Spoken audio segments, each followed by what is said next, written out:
ने खादिम से कहा बेटा सालन ले आओ अंदर से। वो सालन मिट्टी के प्याले में लेके आ रहा था, गरम गरम सालन था। करीब पहुंचा तो उस खादिम का पैर फंस गया, वो सालन लेके इमाम हुसैन पे गिर गया, प्याला भी टूट गया, सारा सालन इमाम हुसैन के ऊपर गिर गया, जल भी गए, कपड़ा भी ख़राब हो गया। इंसानी फितरत के नाते इमाम हुसैन को गुस्सा आया और गुस्से से उस ग़ुलाम की तरफ निगाह उठा के देखा। वो ग़ुलाम कितना खुश किस्मत था। आज हम आज़ाद होकर के हमारे भाई कुरान नहीं जानते, उस ज़माने में ग़ुलामी की ज़िंदगी बसर करते थे और वो कुरान के हाफिज़ आलिम होते थे माशाअल्लाह। उनकी बोली कुरान होती थी। जैसे इमाम हुसैन को गुस्से में देखा तो फ़ौरन ग़ुलाम ने कुरान की आयत पढ़ी। और अभी याद रखो, इमाम हुसैन गुस्सा हुए थे तो गाली नहीं बकते थे। जैसे आज हम और आप मज़दूर पर लड़के पर गुस्सा हुआ जाता तो फ़ौरन गाली। इमाम हुसैन गुस्सा ज़रूर हुए लेकिन गाली नहीं बकी। जब गुस्से से निगाह उठाई तो फ़ौरन ग़ुलाम ने कुरान का सहारा लिया, फ़ौरन उसने अल्लाह का कलाम सुनाया, अल-काज़िमीनल गैज़, गुस्सा को पी जाने वाले। फ़ौरन इमाम हुसैन का गुस्सा ख़त्म। आगे पढ़ा, वल-आफ़ीना अनिन्नास, और लोगों की गलतियों को माफ़ कर देने वाले। फ़ौरन इमाम हुसैन ने फरमाया, क़द अफ़ौतुका, मैंने तुझे माफ़ कर दिया। तीसरी आयत का हिस्सा जब उस ग़ुलाम ने पढ़ा, वल्लाहु युहिब्बुल मोहसिनीन, अल्लाह एहसान करने वालों को अपना महबूब बना लेता है। तो हज़रत इमाम हुसैन ने फरमाया, क़द अतक़तुका, जा मैंने तुझे अल्लाह के रज़ा के लिए ग़ुलामी से आज आज़ाद कर दिया। ये था इमाम हुसैन का किरदार कि गुस्सा आया तो गाली नहीं बके, खादिम को हाथ नहीं उठाया बल्कि माफ़ भी किया और अल्लाह की रज़ा के लिए ग़ुलामी से रिहा भी फरमा दिया। ऐ लोगो, आप भी सोचो, आपके लड़के से गलती हो जाए, आप मज़दूर रखे हो, घर बन रहा हो, कहीं मज़दूर से गलती हो जाए, कारीगर हो, कारीगर से गलती हो जाए, तो हुसैन की ज़िंदगी को नज़रों के सामने रखो, न मुँह से गाली बको, न हाथ उठाओ, बल्कि उसकी गलती को माफ़ कर दो, खुदा तुमसे खुश हो जाएगा। और ये तो अलग रही, और तो जो तुम्हारी ज़िंदगी की साथी हो, वस्वाहिबी बिल जंबी, जो तुम्हारे बिस्तर की साथी हो, औरत, उससे अगर कोई गलती हो जाए और गुस्सा आ जाए तुम्हें, तो उस वक्त गुस्सा का पीना और उसकी गलती को माफ़ कर देना तुम्हारे दर्जात को बहुत बुलंद कर देगा। अहले बैत की ज़िंदगी को सुनो, उस पर अमल करने की कोशिश भी करो। एक बात और सुन लो, हमारी आपकी तरह अहले बैत कंजूस नहीं थे, बहुत सखी थे। एक मर्तबा मदीने मुनव्वरा से 3 लोग हज के लिए निकले, इमाम हसन, इमाम हुसैन और दोनों के चचा जाफ़र तैयार। हज के लिए निकले, मदीने से खाना लेके चले, रास्ते में ख़त्म हो गया, भूखे हुए, तो एक झोपड़ी दिखाई पड़ी, तो झोपड़ी के पास गए, दरवाज़ा खटखटाया तो उसमें से एक बुढ़िया निकली। तीनों ने सलाम किया, सलाम करने के बाद कहा, बूढ़ी माँ कुछ खिला सकती हो, हम लोग भूखे हैं। बुढ़िया ने कहा, बेटा नहीं है कुछ। कहा, मदीने के रहने वाले हैं हसन हुसैन। बुढ़िया ने जैसे सुना वैसे ही खुश हो गई, फ़ौरन दरवाज़ा खोला, इन लोगों को अंदर बुलाया और एक बकरी थी बुढ़िया के यहाँ, और उसको ज़बह किया और ज़बह करके खाना बना के इन तीनों लोगों की खिदमत किया और कहा, या अल्लाह तेरा शुक्र है कि अहले बैत के कदम हमारे घर में आ गए। ये लोग खाना पीना खा के चले गए। हज करके मदीना वापस आ गए। लिखा है कि कुछ दिनों के बाद वो बुढ़िया ऐसी गरीबी में फंसी, ऐसी गरीबी आई कि बुढ़िया भीख मांगने लगी, और भीख मांगते खाते खाते मदीने मुनव्वरा पहुंच गई। वहाँ जब गई तो पता चला कि यहाँ हसन हुसैन रहते हैं। तब बुढ़िया ने सोचा यार उनकी खिदमत की थी, एक दफ़ा लाओ जाएं, कहें सुने, हो सकता है मेरी इस गरीबी में कुछ सहारा बन जाए। तो बुढ़िया गई इमाम हसन के दरवाजे पे, दरवाज़ा खटखटाया, इमाम हसन निकले। बुढ़िया ने सलाम किया, कहा पहचाना आपने? कहा हाँ हाँ, तुम तो वही बूढ़ी हो कि हज के टाइम में तुमने हमें खाना खिलाया था बकरी ज़बा करके। कहा हाँ। इमाम हसन ने पूछा कैसे आना हुआ? बुढ़िया ने कहा बेटा बड़ी गरीबी के दिन आ गए, इतनी गरीबी आई कि भीख मांगने पर मजबूर हो गई, और भीख मांगते खाते खाते तुम्हारे शहर मदीना में आई। बेटा इस मुहताजी के दिन में मेरा सहारा कुछ बन सकते हो? इमाम हसन ने फरमाया हाँ बूढ़ी माँ बैठो। इमाम हसन अंदर गए और थोड़ी देर के बाद 1000 बकरियां लेके आए और 1000 दिरहम लेके आए। ये आप सोचो कि इतनी बकरी कहाँ रहा है उनके पास। तो ऐसे जान लो जैसे हमारे आपके यहाँ खेती गेहूँ धान गन्ना की होती है, ऐसे अरब में बकरियां होती थी, बकरियों की खेती होती थी, समझो बकरियां बहुत होती थी। 1000 बकरी और 1000 दिरहम चांदी का रुपया लाए और इमाम हसन ने दिया, कहा बूढ़ी माँ ले लो। बुढ़िया ने ले लिया। फिर इमाम हसन कहते बूढ़ी माँ उस सफ़र में हमारे छोटे भाई हुसैन भी थे, चले जाओ वहाँ भी कुछ मिल सकता है। तो बुढ़िया हुसैन के यहाँ पहुँच गई, वहाँ भी दरवाज़ा खटखटाया। इमाम हुसैन निकले, पूछा क्या बताया? सब कहा भाईजान ने क्या दिया? कहा 1000 बकरियाँ दी, 1000 दिरहम दिया। इमाम हुसैन कहते हैं रुको। वो भी गए अंदर, थोड़ी देर बाद वापस आए तो वो भी 1000 बकरियाँ 1000 दिरहम लाए चांदी का रुपया। कहा लो भाईजान ने दिया है तो हमसे भी ले लो। उसके बाद कहते बूढ़ी माँ उस सफ़र में हम दोनों के चचा हजरत जाफ़र तैयार भी थे, जाओ हो सकता वो भी कुछ दे दें। तो बुढ़िया बड़ी हरीस थी, वहाँ भी चली गई। अभी पेट कोई नहीं भरा, लेकिन साथे लेके नहीं कि देख ले हैं तो दे हैं ना, हुए छोड़ के निकल गई। वहाँ भी गई, दस्तक दिया, हज़रत जाफ़र निकले, पूछा क्या हुआ बताया? तो कहा उन दोनों भाइयों ने कुछ दिया? कहा हाँ 2000 बकरियाँ दी हैं और 2000 दिरहम दिया। हज़रत जाफ़र कहते हैं रुको। वो भी गए, थोड़ी देर बाद आए तो 2000 बकरियां लेके आए और 2000 दिरहम। कहा लो हसन हुसैन ने दिया है तो हमसे भी ले लो। बुढ़िया आई थी मदीने में मुहताज बन के, लेकिन निकली तो मदीने से दौलत बंद होके निकली। ऐ लोगों, ये अहले बैत की सखावत थी। अहले बैत से हमें ये भी सबक मिलता है कि अल्लाह दे तो अल्लाह के गरीब बंदों पे तुम अपना माल निछावर किया करो, गरीबों की मदद किया करो। जितनी मदद करोगे अल्लाह वैसे ही तुम्हारी रोज़े में बरकत अता फरमाएगा। इमाम हुसैन रदी अल्लाह ताला अन्हु मदीने में थे। हज़रत अमीर माविया रदी अल्लाह अन्हु का दमिश्क में इंतकाल हुआ। वो बहुत नेक सहाबी थे, सरकार के साले थे। कौन थे? बोल दो यार थोड़ा। हज़रत उम्मे हबीबा हज़रत अमीर माविया की बहन हैं और सरकार के निकाह में थी। अच्छा ये बताओ, हमका तुमका साले से मोहब्बत होते कि नहीं होते? अरे बोलो कि कुंवारे सब बैठे हो यार, इमा कोई के साला नहीं है का?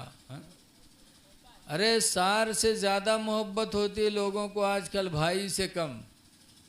सार से न पूछिए, सार आज भाई से न पूछेंगे और साला मिल जाएगा तो का खई हो तो क्या हमको तुमको जब साले से मोहब्बत होती है तो रसूलुल्लाह को अपने साले से मोहब्बत नहीं रही होगी? हैं? हुजूर को इतनी मोहब्बत थी कि अमीर माविया के लिए दुआ मांगा करते थे, अल्लाहुम्मा जालहू हादियम महदिया, अल्लाह मेरे माविया को हिदायत वाला बना दे, हिदायत देने वाला बना दे। ऐसे मेरे माविया सहाबी का इंतकाल हुआ। लेकिन कहा था कि मौलवी घर में शैतान, सुनी हुई हो कि नहीं? सुन, मसल मशहूर है ना, मौलवी घर में शैतान।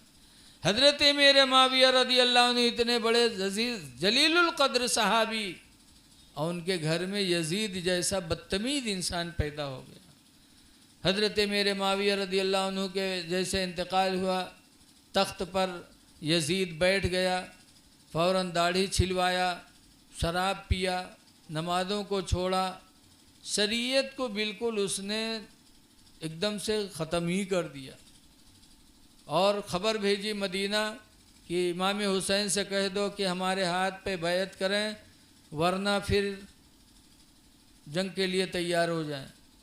गवर्नर थे मदीने के वलीद बिन उक़बा, उनको ख़बर भिजवाया कि इमाम हुसैन से मेरी बैत लो, ना बैत कबूल करें तो उनको कत्ल कर दो। गवर्नर मदीना बड़ा नेक तबीयत का था, उसने इमाम हुसैन को बुलाया और यजीद की बात बताई।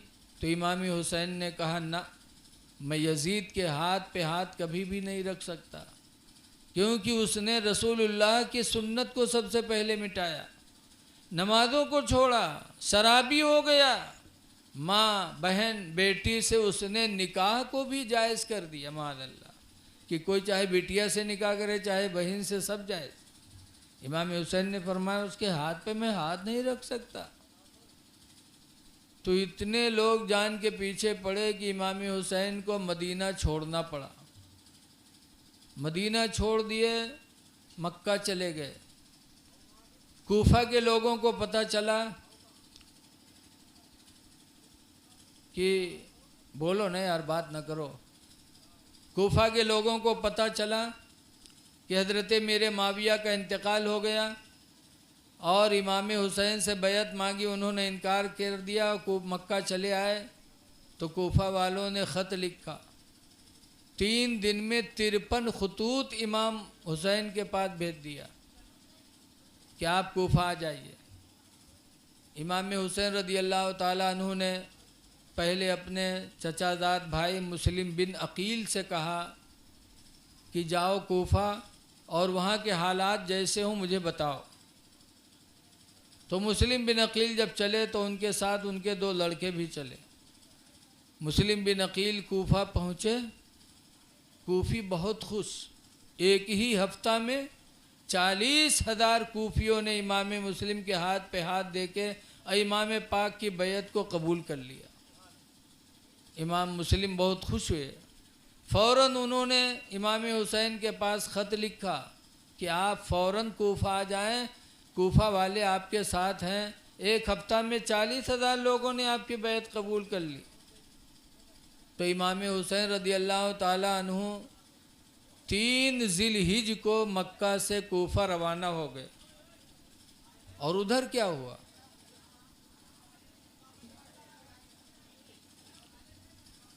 ए लड़के, क्या हुआ भाई? चुपके जाना हो चले जाओ बेटा। देखिए, ये महीना है करबला वालों का, इसलिए अब सुनाया जाएगा तो उन्हीं की दास्तान सुनाई जाएगी। इसलिए आज अगर चाहें कि अब हम आपको किस्सा कहानी सुनाएं तो हर चीज़ मौका मुताबिक होती है। जनाजा रखा हो और जनाजा के सामने आप निकाह के तकरीर करवाइए हो, बोलो है? या निकाह की महफिल हो, दुल्हा बैठा हो खुशी में, यहाँ हम तकरीर करी कुल्लो नफ्सिन जायक़तुल मौत, हर जान को मौत का मज़ा चखना है, लिहाजा दुल्हा बिहाव ना करो, मौत की तैयारी करो। तो दुल्हा का कही हमका, बोलो। हर चीज़ मौका महल के मुताबिक कही जाती है। ये मुहर्रम शरीफ का महीना है। इन दिनों में हमें उन्हीं बुज़ुर्गों को याद करना है जिनके कारनामे ऐसे हुए कि रहती दुनिया तक कोई भूल नहीं सकता। इमाम मुस्लिम रदी अल्लाह ताला अन्हु जब 40,000 लोगों को मुरीद कर लिया, यजीद को पता चला तो फ़ौरन उसने उबैदुल्लाह बिन ज़ियाद को कूफा का गवर्नर मुतय्यन किया और कहा जाओ और कूफा को बचाओ। उबैदुल्लाह बिन ज़ियाद बहुत जालिम इंसान था। कूफा आते आते कूफा के बड़े बड़े लोगों को अंदर बुला लिया।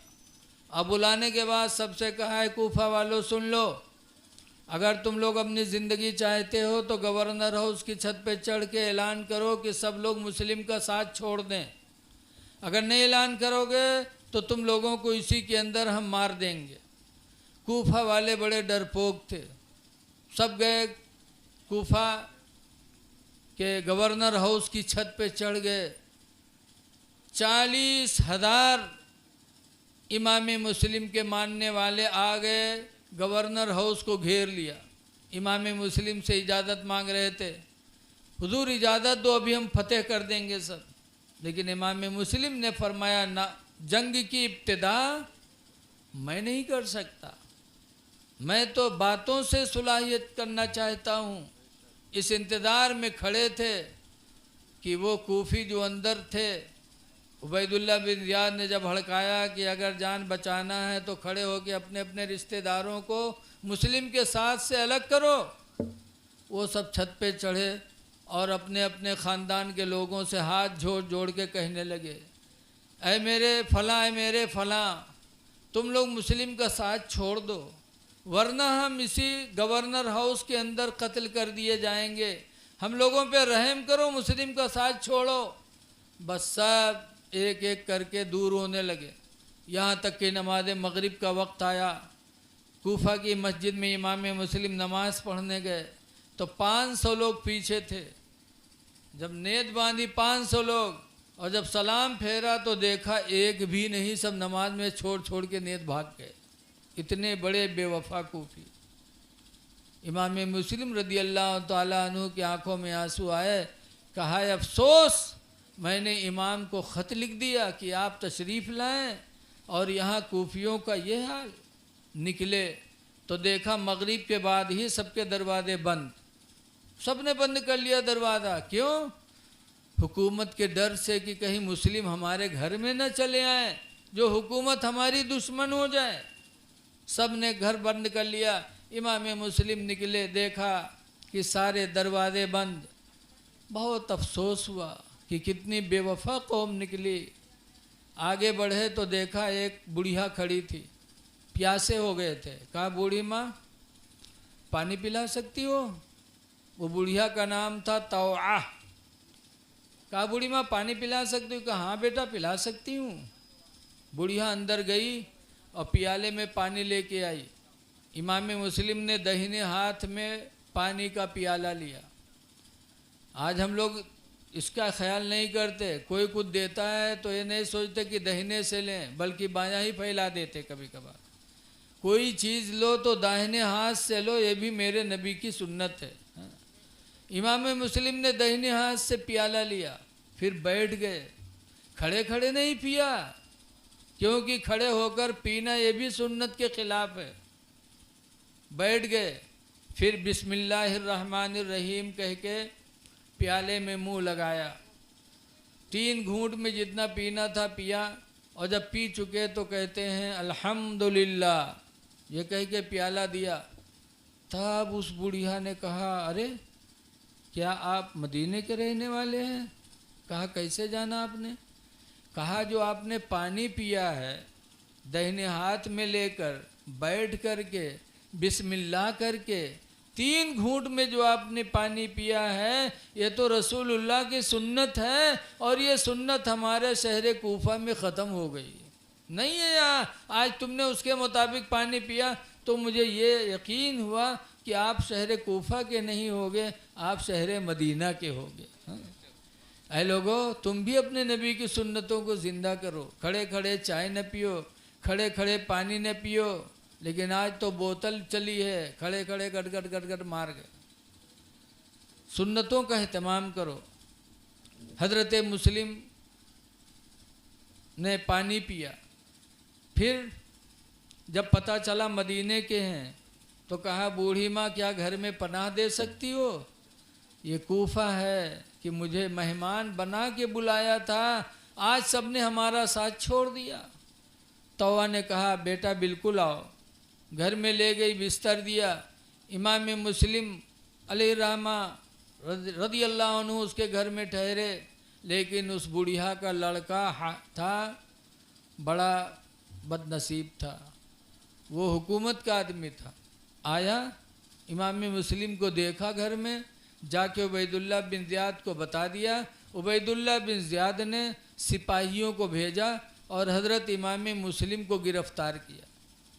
हज़रत इमाम मुस्लिम उनसे जंग करने लगे अकेले और पूरी फ़ौज से, यहाँ तक कि हज़रत इमाम मुस्लिम की होंठ एक कट गई, एक दांत भी टूट गया, तलवार पड़ी लोगों की।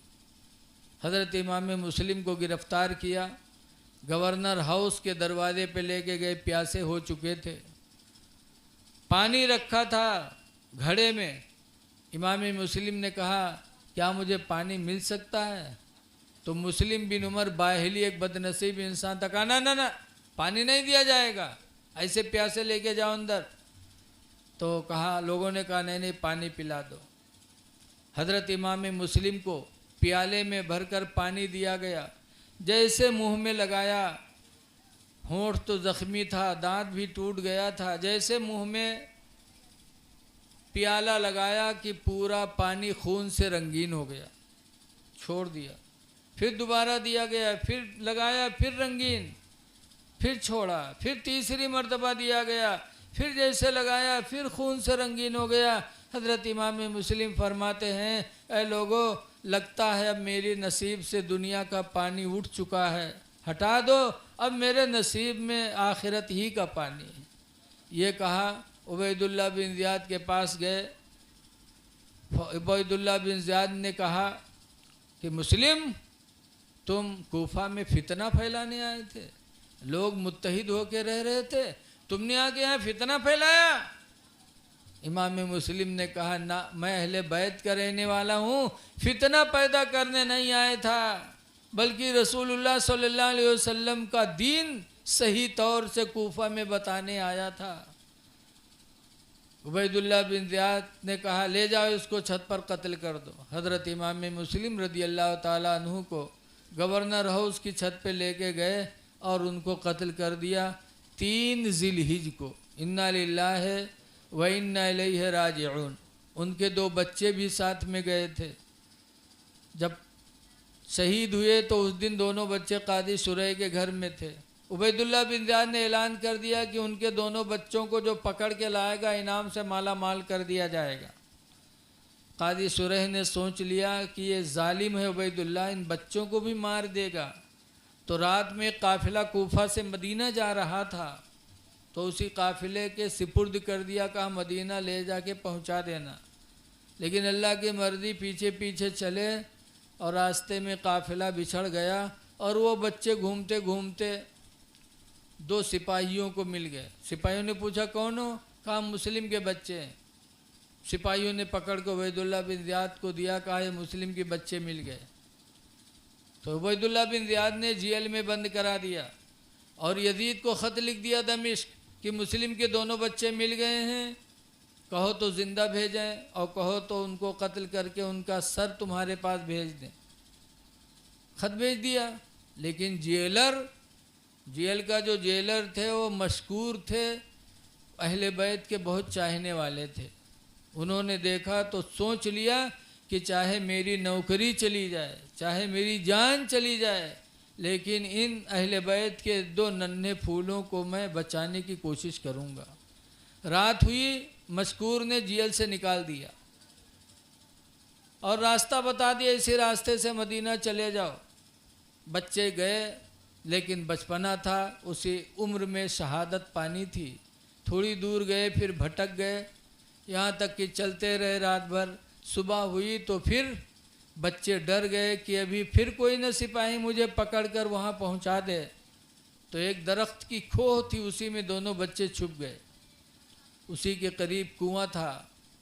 एक लड़की पानी भरने गई, देखा 2 नन्हे नन्हे बच्चों को, पूछा नाम क्या है? तो दोनों बच्चे रोने लगे। कहा रो क्यों रहे हो? कहा हम दोनों यतीम हो गए। कहा मुस्लिम के बच्चे हो? कहा जी। कहा रो नहीं, चलो हमारी मलका, जिस घर की हम नौकरानी हैं, वो मलका अहले बैत के चाहने वाली है। दोनों को लेके गई। मलका ने देखा तो बड़ी खुश, बच्चों को नहलाया धुलाया, खाना खिलाया, बिस्तर बिछाया और बच्चों को लिटा दिया, दरवाज़ा बंद कर दिया। लेकिन उसका शौहर बड़ा बदतमीज़ था। उन्हीं दोनों बच्चों के तलाश में उसका शौहर पूरा दिन घूमा, क्योंकि हुकूमत का ऐलान था कि जो बच्चों को लाएगा उसे इनाम से माला माल कर दिया जाएगा। शाम को उस औरत का शौहर हारिस आया, थका मांदा, तो बीवी ने पूछा कहाँ थे? कहा तुम्हें पता नहीं है, मुस्लिम के दोनों बच्चे आए थे, भग गए हैं, हुकूमत ने ऐलान किया जो पकड़ लाएगा इनाम से माला माल कर दिया जाएगा। उन्हीं दोनों की तलाश में बहुत से लोग घूम रहे थे, हम भी घूमे दिन भर, मेरा घोड़ा थक के मर गया तो मैं पैदल ही चलता रहा, लेकिन मिले नहीं। बीवी ने कहा कितने बदनसीब हो तुम, हैं? नबी की आल को तलाश करके जालिम के हवाले करने के लिए तुम दिन भर घूमे, तुम कितने बड़े बदनसीब हो। हारिस ने कहा तकरीर न सुनाओ, खाना लाओ। खाना खाया, लेट गया। रात में दोनों बच्चे ख्वाब देखे कि उनके अब्बा इमाम मुस्लिम जन्नत में गए। तो हुजूर फरमाते मुस्लिम तुम चले आए, दोनों बच्चों को कहाँ छोड़ा है? तो अब्बा ने कहा था हुजूर मेरे पीछे वो भी आ रहे हैं। इतना ख्वाब देखा कि आँख खुली, बस दोनों बच्चे लिपट के रोने लगे। छोटा कहता था भाईजान लगता है हम लोग भी सुबह शहीद कर दिए जाएंगे। बड़े ने कहा हाय अफसोस, मैं अपनी नज़रों के सामने तुम्हें खाको खून में तड़पता हुआ मैं कैसे देखूंगा। ये कह के दोनों रोने लगे। रोने की आवाज़ हारिस के कान में पहुंची, उठ पड़ा, कहा ये बच्चों की रोने की आवाज़ घर में से आ रही है। बीवी झूठ बोली, कहा नहीं नहीं नहीं, ये घर की आवाज़ नहीं है, महल्ले की आवाज़ है। फिर गौर किया तो कहा ना घर की आवाज़ है। गया दरवाज़ा खोला, बच्चे रो रहे थे। पूछा कौन? तो जानते थे कि जब औरत हम लोगों के साथ मेहरबान है तो इसका आदमी भी तो मेहरबान होगा। नाम बता दिया, बस दोनों को मारना शुरू किया। कहा तुम दोनों के लिए हम पूरा दिन दौड़े, मेरा घोड़ा भी गिर के मर गया, तुम मेरे ही घर में आराम का बिस्तर जमाए हो। बीवी पहुंची और दोनों पैरों में हाथ बांध के कहने लगी ए मेरे शौहर तुम जितना मारना हो मुझे मार लो, लेकिन इन बच्चों को न मारो। एक धक्का मारा, औरत एक लकड़ी से टकरा गई, जितना मारना था मारा, फिर कमरे में डाल दिया। कहा सुबह तक जितना तड़पना है तड़प लो, सुबह होगी कि मेरी तलवार होगी। सुबह हुई, फिर गए दोनों बच्चों को निकाला, फिर बीवी गई लिपट गई। कहा अल्लाह के वास्ते तो मुझे मार दे, लेकिन मेरे बच्चों इन बच्चों पे तदा रहम खा जा, अहले बैत के हैं। लेकिन वो बदनसीब न माना, खच्चर पे लादा, हाथ में तलवार लिया, दरियाए फरात के किनारे लेके पहुंच गया। बीवी दौड़ती हुई फिर पहुंची और फिर लिपट गई। कहा हारिस खुदा के लिए अब तू छोड़ दे, ले मुझे कत्ल कर ले लेकिन बच्चों को छोड़ दे। फिर उसने एक धक्का मारा बीवी को, बीवी गिर गई। तलवार उठाया, छोटे ने कहा चाचा पहले मुझे कत्ल करो, मैं किस आँख से अपने भाईजान को तड़पते हुए देखूंगा। बड़ा कहता भाईजान पहले, बड़े ने कहा चाचा पहले मुझे कत्ल करो, मैं छोटे भाई को कैसे देख पाऊंगा। उस जालिम ने एक तलवार मारी और दोनों बच्चों को शहीद कर दिया। इन्ना लिल्लाहि व इन्ना इलैहि राजिऊन। और दोनों का सर एक बक्से में बंद किया, लाश दरियाए फरात में फेंक दी और दोनों का सर लेके उबैदुल्लाह बिन ज़ियाद के पास पहुंचा। उसने पूछा क्या है इस बक्से में? कहा आपके दुश्मनों का सर। कहा हमारा कौन दुश्मन है रे? बताया वो इमाम मुस्लिम के दोनों बच्चे। उबैदुल्लाह बिन ज़ियाद कहने लगा तूने कत्ल क्यों किया?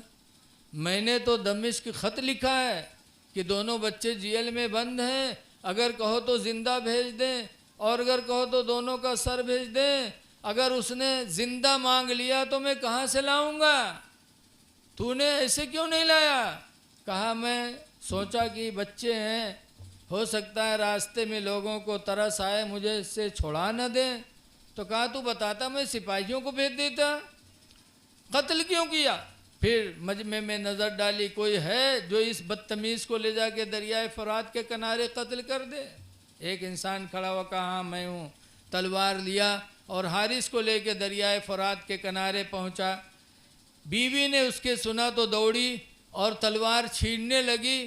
कहा तलवार मुझे दे दो, इस जालिम को मैं अपने हाथों से कत्ल करूंगी। जब इसको रसूलुल्लाह की आल पे तरस नहीं आया तो इस पर रहम कहाँ से आ सकता है। लेकिन जो आदमी गया था उसने उस हारिस को एक तलवार मारी और दरियाए फुरात के किनारे उसे भी कत्ल कर दिया। इमाम मुस्लिम 3 ज़िलहिज को शहीद हुए थे और 3 ही ज़िलहिज को इमाम हुसैन करबला से मक्का से करबला के लिए निकल पड़े थे। ऐ लोगों, ये सिर्फ वाक़िया नहीं है कि सुनाया जाए, बल्कि अहले बैत और करबला वालों की ज़िंदगी हमारे तुम्हारे लिए नमूने अमल है। हाथ पे मुरीद नहीं हुए, मदीना छोड़ दिया, करबला मक्का छोटा छोड़ दिया, लेकिन यजीद के हाथ पे हाथ नहीं दिया। आज हम लोग तो जिसे चाहिए वही से मुरीद हो जाते। देखी थे एक को नमाज नहीं पढ़ा थे, दाढ़ी खसखसी हैं, 5 हाथे में 5 उंगली अंगूठी पहने हैं और उसे मुरीद हो जाता। जबकि एक भी अंगूठी बताओ 500-20 पे उंगलियों में अंगूठी है, दाढ़ी खसखसी। ऐ लोगों, इमाम हुसैन की ज़िंदगी नज़रों के सामने रखो। फासिक पीर के हाथ में हाथ न दो। मुफ्ती नानपारा कहा करते थे पानी पियो छान के, पीर करो जान के। ऐसे ऐसे न फंसा करो। लेकिन आज तो हाल अजीब है, जहाँ लाल पीला लिबास पहन के गांव में आए बस सब फिदा हो जाते हैं। ऐसे एक बाबा एक गांव में पहुंचा तो लोगों का ले गए छत पर, एक कमरे में बैठे इन मुरीदों के साथ रहे, सब चारों तरफ से बैठे। अब के खाना पीने के इंतजाम हुए और बबुआ बैठ रहा है इसे छता पर, मुरीद बैठे रहे। अत्ते में यहाँ कहा था धत धत धत, तो मुरीद भाई हर बार देखे लगे कि हाँ कुत्तों या कौन है छत पर किका भगावत है। पूछी नजरत कोनो कुत्तों ने किका भगावत हो। कहूँ काबा शरीफ में कुत्ता घुसा जा रहा था, उसी को मैंने भगाया। मुरीद भाई कहीं हक है हक है हक है। आजकल मुरीद अत्ते बदमाश होते हैं कि पीर जौन कह दे वो हक है, ये नहीं देखते कि इसकी बोली गलत है कि सही है। ऐ लोगों, इंसाफ करो, इंसाफ की बोली बोलो। मुरीदवे कहीं हाँ हमरे पीर बहुत पहुँचे हैं हो, लेकिन वो घर में जो औरतिया खाना बनावत रहे बहुत होशियार रहा है। जब खाना तैयार हुआ दस्तरखान लगाए तो सबके सामने प्लेट भेजे तो एक लंग भात एक लंग गोश्त, और पीर साहब थी जब पठाई तो प्लेट में नीचे गोश्त ऊपर से भात। उसके बाद कही हज़रत बिस्मिल्लाह करो। जब कही बिस्मिल्लाह करो तो हज़रत सबके प्लेट झाँके कि सबके में गोश्त भात है, हमरे में सिर्फ भात धरा है। और रतिया फिर कही हज़रत खाओ ना, तो कहा थे क्या मेरे साथ मजाक किया जा रहा है। मेरे मुरीदों को गोश्त तो चावल दिया, मुझे सिर्फ चावल ही चावल दे दिया। तो रतिया उठाई कुचरा, कई सारे दहजरा वाले तो का काबा कुत्ता देखई पड़ेगा और भात के नीचे गोश्त का नहीं देखा थे। अतना कुचरा मारी इसकी पिरवा का भागत नहीं बना। हाँ, तो ऐसे ऐसे दज्जाल पीर घूमा करते हैं। इमाम हुसैन ने हाथ में हाथ नहीं दिया, जान दे दिया, लेकिन गलत आदमी के हाथ में हाथ नहीं दिया। मुरीद होना तो पीरे कामिल से होना, जो सुन्नी सही उल अकीदा हो, दाढ़ी पूरी हो, नमाज बा जमात का पाबंद हो, हलाल रोज़ी हो, बहन बेटियों से पर्दे में हो, ऐसे पीर के हाथ में हाथ देना। बहरहाल इमाम हुसैन रदी अल्लाह ताला अन्हु करबला पहुंच गए थे। बड़े अच्छे अच्छे साथी इनके रास्ते मिले थे। 72 मदीना से चले थे और रास्ते में 10 लोग और मिले थे। उन 10 में एक हजरत कैस मिले थे।